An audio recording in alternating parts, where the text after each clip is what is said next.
Kanpur cyber police ने share बाजार के नाम पर ठगी करने वाले 8 आरोपी को गिरफ्तार किया। कानपुर शेयर बाजार और आईपीओ में निवेश के नाम पर व्हाट्सएप ग्रुप और फर्जी ट्रेडिंग ऐप के जरिए लोगों को ठगने वाले एक संगठित गिरोह के 8 आरोपियों को साइबर क्राइम थाना कानपुर नगर पुलिस ने गिरफ्तार कर लिया है और आरोपी ने पीड़ित से करोड़ों रुपए की ठगी की थी। डॉक्टर साहब ने यहाँ पे हमारी क्राइम ब्रांच को अप्रोच किया था, तो इसमें एफआईआर लिखी गई। एफआईआर में करने के बाद ये टीम लगी रही। नॉर्मली ये टीम जो है म्यूल अकाउंट से जाके सीमित हो जाती है, उसके बाद वो कोई लाभप्रद जानकारी नहीं दे पाते हैं, लेकिन इस पर टीम लगी रही। इन्होंने काफ़ी मेहनत करी है और हम ऐसे 8 लोगों को पकड़ने में सक्षम हुए हैं जिन्होंने, जो कि लास्ट लेवल है, जिस लेवल से फ्रॉड है, यहाँ से पैसा सारा जो फ्रॉड का पैसा है ये विदेशों में भेजा जाता है, जहाँ पे बैठे साइबर क्रिमिनल्स उनको ऑपरेट कराते हैं। वो एक अलग स्टोरी है जिसमें कि यहाँ से लोगों को नौकरी के झांसा दे के ले जाते हैं इंडियंस को, और वहाँ पर उनको गुलाम बनाकर उनसे फोर्सिबली फ़ोन वगैरह कराते हैं। दैट इज़ डिफरेंट रैकेट, और ये अच्छी सक्सेस है। और इसमें जो डॉक्टर साहब थे, आपको याद होगा कि करीब 5.5 करोड़ रुपए उनके और कुछ लोगों को एक व्हाट्सएप ग्रुप से पहले जोड़ा गया। व्हाट्सएप ग्रुप में उनको दिखाया गया कि हम सेबी से रजिस्टर्ड इन्वेस्टमेंट एडवाइज़र हैं। उनका विश्वास जीता गया। जब विश्वास जीत गया तो उन्होंने एक वेंचर ग्लोबल करके एक ऐप उनसे कहा कि इसको आप डाउनलोड के लिए एक एपीके फाइल भेजी, और शुरू में इन्होंने इनको अच्छा खासा मुनाफा भी दिया।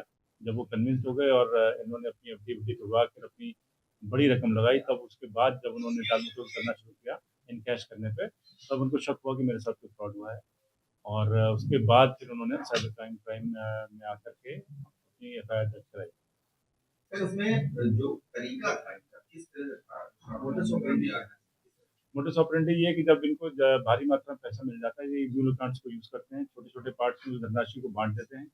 फिर उस धनराशि को ये कन्वर्ट कराते हैं यूएस डॉलर में। यूएस डॉलर में इन्होंने कन्वर्ट कराने के लिए बाइनेंस ऐप का यूज़ किया, और बाइनेंस ऐप में जब वो धनराशि आ गई तो घुमा कर उस पैसे को फिर उन्होंने, एक यू होम करके ऐप है जो चाइनीज़ ऐप है, जिसमें कि आप यूएस डॉलर को कहीं से कहीं भी भेज सकते हैं। पैसे को फिजिकली भेजने की जरूरत नहीं पड़ती। उसको एक रेफरेंस आईडी होता है, इसके माध्यम से जिसको भी पता हो रेफरेंस आईडी से उसको कहीं पे कहीं ट्रांसफर कर सकता है।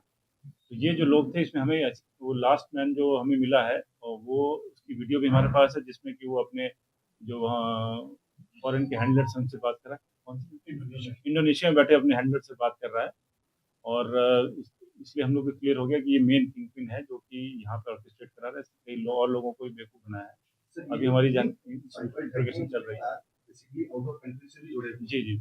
तो इस पर किस तरह से आपको एक्शन लेंगे? क्योंकि कई बार हमने देखा है कि जो पैसा है वो रिकवर नहीं होता। इस केस में भी देखा है तो पैसे की रिकवरी ज़्यादातर नहीं हो पाती। हाँ जी, जी। ऐसे केसेस जिसमें कि फॉरेन पावर्स इन्वॉल्व होते हैं या उनके रोग एलिमेंट्स इन्वॉल्व हैं, इसमें हम लोग को काफ़ी प्रॉब्लम होती है। तो प्रयास तो हम लोग करते हैं, लेकिन ये जो डिप्लोमेटिक प्रोसेस है काफ़ी समय लेता है। एक्स्ट्राडिशन ट्रीटी होना ना होना उस पर डिपेंड करता है। इसके लिए अवेयरनेस ही हम लोग जो सबसे बड़ा वेपन है। जितने अवेयर होंगे, एपीके फाइल अननोन सोर्सेज से डाउनलोड ना करें। और इस तरह की कोई भी ऐसे भी अगर रजिस्टर्ड इन्वेस्टमेंट एडवाइजर अपने आप को बताते हैं, तो सेबी की वेबसाइट पे जाके चेक कर सकते हैं कि हैं कि नहीं। जिन लोगों की हाँ। गिरफ्तारी हुई, उन लोगों को क्या भूमिका है पूरे प्रोसेस में? ये उस मनी को उसको घुमाना, ताकि वो तुरंत, जैसे बैंक से हम लोग जो कॉन्टैक्ट करके उनको बताते हैं कि इस खाते से फ्रॉड हुआ है, तो उसको फ्रीज़ कर देते हैं। ये फ्रीज़ होने वाले अमाउंट से समय से पहले इसको निकाल के दूसरे अकाउंट में ट्रांसफ़र करना, और उसको कन्वर्ट कराना फॉरेन करेंसी में, और फॉरेन करेंसी के सिर्फ विदेश भेजना, अपने आप ही ये फेमा का उल्लंघन है।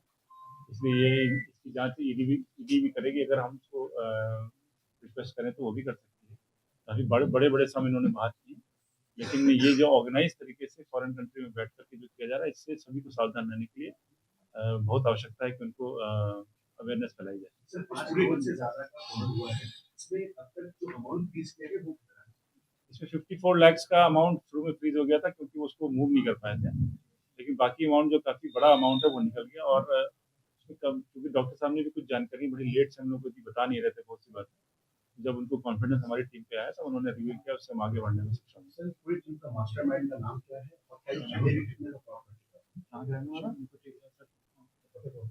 फतेहपुर का रहने वाला शिवम पटेल करके है। पहले भी और क्या- ये, हाँ, ये वहाँ भी ऐप के माध्यम से इंडोनेशियन भाषा में बात करता है, और रियल टाइम में वो कन्वर्ट कर देती है कैसे लैंग्वेज हुआ? अपने हैंड। इतिहास में?